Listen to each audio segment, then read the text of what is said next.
आपने कई serial killers की कहानी पढ़ी और फिल्मों में देखी होगी, लेकिन आज हम आपको एक ऐसे सीरियल किलर की कहानी बताने जा रहे हैं जिसे सुनकर आपके रोंगटे खड़े हो जाएंगे। इस सीरियल किलर को दुनिया का सबसे कम उम्र का सीरियल किलर कहा जाता है। दरअसल जिस उम्र में बच्चे खेलते कूदते हैं, उस उम्र में इस सीरियल किलर ने लोगों को मौत की नींद के सुला दिया। ये कहानी है बिहार के मुसहर गांव के अमरजीत सदा की, जिसे दुनिया के सबसे छोटे सीरियल किलर और बिहार में मिनी सीरियल किलर के नाम से जाना जाता है। मुसहर गांव में 1998 में जन्मे अमरजीत सदा खेलने कूदने की छोटी उम्र में खूनी बन गया। 2006 से 2007 के बीच 8 साल की उम्र में अमरजीत सदा ने अपनी 6 साल की चचेरी बहन और 3 लोगों को मौत के घाट उतार दिया।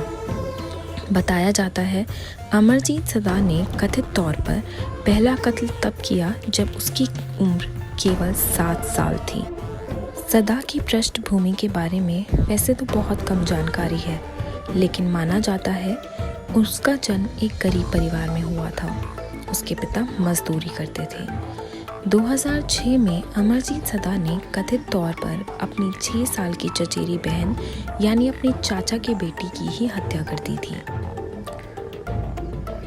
दुनिया के सबसे कम उम्र के सीरियल किलर अमरजीत ने अपना आखिरी शिकार पड़ोस में रहने वाली एक महिला की 6 महीने की बच्ची को किया था। बच्ची जब घर पर अकेली थी तब सदा ने वारदात को अंजाम दिया। बच्ची की मां जब घर लौटी तो बेटी गायब थी। बच्ची की तलाश गांव में शुरू की गई, लेकिन कहीं पता नहीं चला। इसके बाद पुलिस को बच्ची के गायब होने की सूचना दी गई। पुलिस गांव पहुंची और जांच पड़ताल शुरू की गई। बच्ची के माता पिता ने अपने पड़ोसी के करीब 8 साल के बच्चे अमरजीत सदा की ओर शक की सुई घुमाई। पुलिस को उनकी बातों पर यकीन नहीं हुआ। उन्हें लगा कि बच्चे के माता पिता किसी रंजिश या किसी आपसी दुश्मनी के चलते पड़ोसी को फंसाने की कोशिश कर रहे हैं। लेकिन जैसे जैसे पड़ताल आगे बढ़ी, पुलिस को भी बच्चे पर शक हुआ। इसके बाद पुलिस ने उसे अपनी हिरासत में लिया और उससे पूछताछ शुरू की।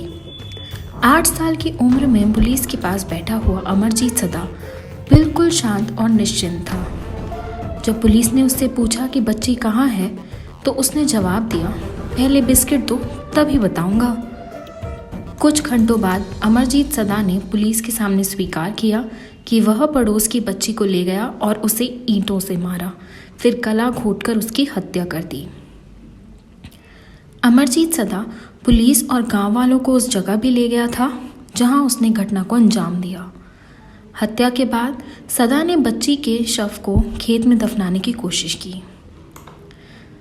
सदा के चाचा के अनुसार माना जाता है कि उनके परिवार के कुछ लोगों को पहली 2 हत्याओं के बारे में पता था, लेकिन उन्होंने कोई रिपोर्ट नहीं की क्योंकि ये परिवार का मामला था। पुलिस ने अमरजीत सदा को जब हिरासत में लिया तब भी वह मुस्कुरा रहा था। अमरजीत सदा को कुछ महीने पहले अपनी बहन और चचेरी बहन की हत्या का भी कोई पछतावा नहीं था। मामले पर जांच करने वाले इंस्पेक्टर ने बताया कि सभी हत्याओं का तरीका एक समान था। जिस उम्र में अमरजीत सदा ने हत्याएं की, उस पर मनोवैज्ञानिकों का कहना है कि सदा को दूसरों को दुख पहुंचाने, चोट पहुंचाने से खुशी मिलती थी। वहीं एक अन्य ने कहा कि सदा को सही या गलत की कोई समझ ही नहीं थी क्योंकि उसकी उम्र काफ़ी कम थी। बता दें, भारतीय कानून के तहत एक बच्चे को जेल या मौत की सज़ा नहीं दी जा सकती। इसलिए माना जाता है कि सदा को 18 साल की उम्र तक बिहार के मुंगेर शहर में एक बाल गृह में रखा गया। समझा जाता है कि अमरजीत सदा की सज़ा पूरी होने पर 2016 में उसे रिहा कर दिया गया था। अब अमरजीत सदा आखिर कहाँ रहता है, किस नाम से जी रहा है, इसके बारे में कोई कुछ नहीं जानता। तो आपको ये वीडियो कैसी लगी हमें कमेंट सेक्शन में ज़रूर बताएं, और इसी तरह की और वीडियोस देखने के लिए हमारे चैनल को सब्सक्राइब करना ना भूलें। धन्यवाद।